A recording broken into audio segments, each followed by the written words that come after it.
In this presentation, I'll show how at first Japanese-made goods were consumed in America without any relation to the Japanese culture they came out of.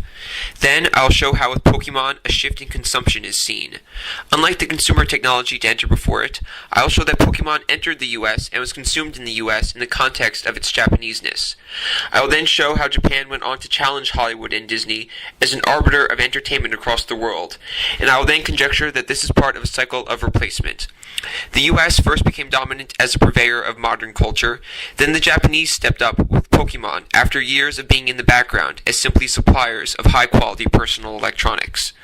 I then note that this is a pattern that should be reminiscent of the cotton and textile industries discussed in class.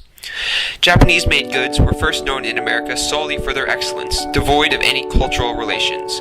For instance, Toyota automobile plants here in America were known for their constant striving for excellence, for their search for constant improvement, for their goal of perfection. The Japanese automobiles then had this cachet of perfection, of solid engineering. But in the consumption of the automobiles, Japanese culture did not play a larger role. In fact, there was a fear that the Japanese management style at these plants was simply ultra-Taylorism and was bad for American workers, a new form of labor exploitation. And the story of the Sony Walkman was similar. Its designer lamented the fact that while Japanese technology like the Walkman had swept across the world, few people had been similarly impressed by Japanese culture itself. So then, Japanese goods were not consumed in a context similar to the context from which they came. Japanese culture was not an important selling point. Instead, simply the focus was on Japanese engineering prowess. But the consumption patterns of Japanese goods changed with Pokemon.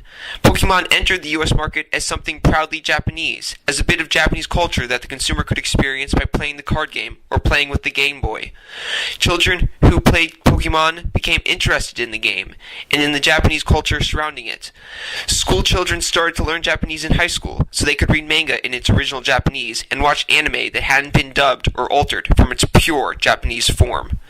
The singular aspect of Japaneseness that was most evident with Pokemon was an element referred to as cuteness. This cuteness is embodied partly in the Game Boy device, which is a small, adorable little gizmo that you can carry in your pocket, and in which is contained an alternate world full of Pokemon monsters and a little sliver of Japanese culture.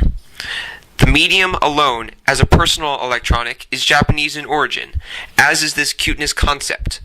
Cuteness is, in a sense, this universe created between the card game, the Pokemon movies, and the Game Boy.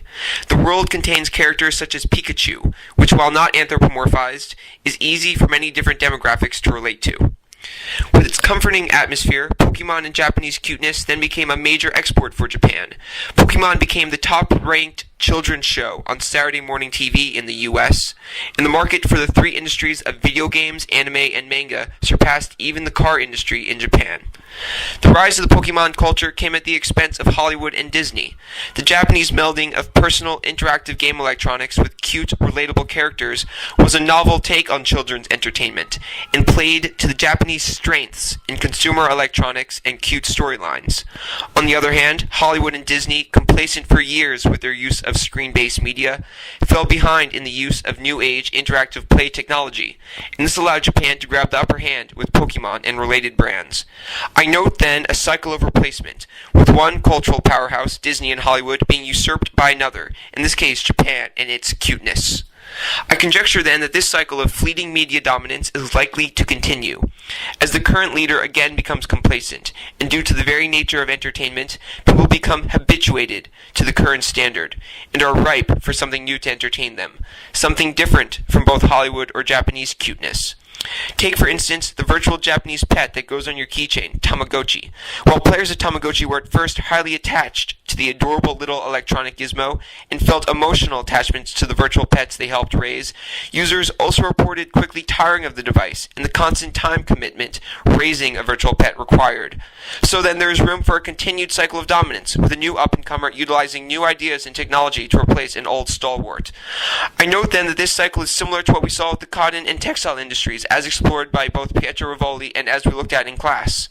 Then in conclusion, I've shown that Japanese commodities, namely Pokemon and Japanese cuteness, came to be consumed in America in relation to their Japaneseness, and that these Japanese exports started to replace the cultural dominance long held by American media conglomerates, such as Hollywood and Disney, in what I conjecture is a continuing cycle of roving media dominance.